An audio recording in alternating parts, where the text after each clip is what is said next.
A decisão do presidente Jair Bolsonaro de conceder o perdão da pena imposta pelo Supremo Tribunal Federal ao deputado Daniel Silveira segue repercutindo em Brasília. Hoje, a oposição fez uma ofensiva junto ao STF e ao Congresso Nacional para derrubar a medida.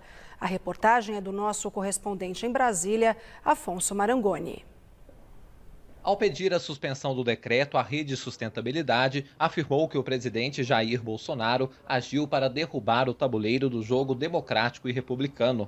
O partido disse que, insatisfeito com o resultado do julgamento, Bolsonaro resolveu portar-se como uma instância revisora de decisões judiciais. No julgamento, que ocorreu na quarta-feira, 10 dos 11 ministros do Supremo votaram a favor da condenação de Silveira. 9 seguiram integralmente o relator Alexandre de Moraes, que sentenciou o deputado a 8 anos e 9 meses de prisão em regime inicialmente fechado por estímulo a atos antidemocráticos e ataques a instituições como o próprio STF. E sabemos, sem um poder judiciário independente, sem um poder judiciário autônomo, não existe Estado de Direito. Sem Estado de Direito não existe democracia.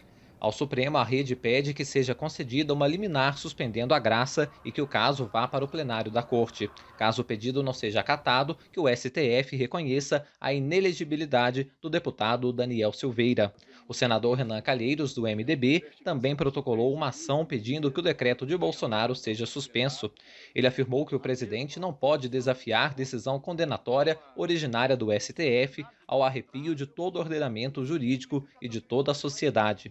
O PDT também contestou a medida, dizendo que o intuito do presidente é violar as competências do Supremo e desrespeitar suas decisões, em um ato eminentemente autoritário e inconstitucional.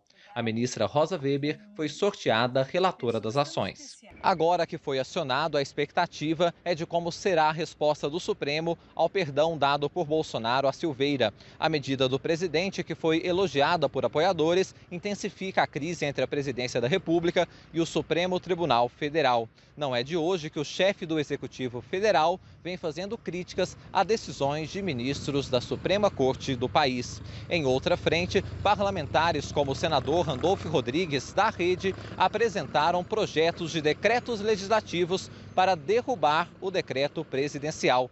Já o PSOL protocolou um projeto de decreto legislativo na Câmara dos Deputados, também com o intuito de sustar o ato de Bolsonaro. Além da prisão, a decisão do Supremo também leva à perda do mandato e à inelegibilidade de Daniel Silveira após o trânsito em julgado, quando não cabe mais recurso. No mundo jurídico, há entendimentos diferentes. Um deles é que o perdão dado por Bolsonaro não tem o condão de pôr fim a estes efeitos secundários da decisão do Supremo. A prerrogativa de concessão do indulto individual, da graça, como um ato do poder público, pode haver a propositura de que nós chamamos de arguição de descumprimento de preceito fundamental, que é quando um ato do poder público viola frontalmente um dos preceitos fundamentais da Constituição Federal. Tem-se notícia de que já foi proposta essa ação perante o Supremo Tribunal Federal, que poderá, de alguma forma, fiscalizar e controlar esse ato, embora, pela doutrina das questões políticas, o mérito desse ato não possa ser submetido à jurisdição. E nós vamos ver com o Supremo Tribunal Federal como vai reagir a essa ação, como que vai interpretar a Constituição. Ontem, o presidente do Senado, Rodrigo Pacheco, do PSD, afirmou que a decisão de Bolsonaro é inusitada, mas deve ser cumprida. No entendimento dele, a possível motivação político-pessoal não invalida o ato, embora possa fragilizar a justiça penal e suas instituições. Pacheco disse que, apesar de não ter o poder para reverter o perdão, o Congresso poderá votar uma mudança na lei para impedir que decisão semelhante possa ser tomada no futuro. E o presidente Bolsonaro afirmou hoje, durante evento do governo, que o indulto a Daniel Silveira serviu de simbolismo para a garantia da liberdade. Ontem foi um dia importante para o nosso país.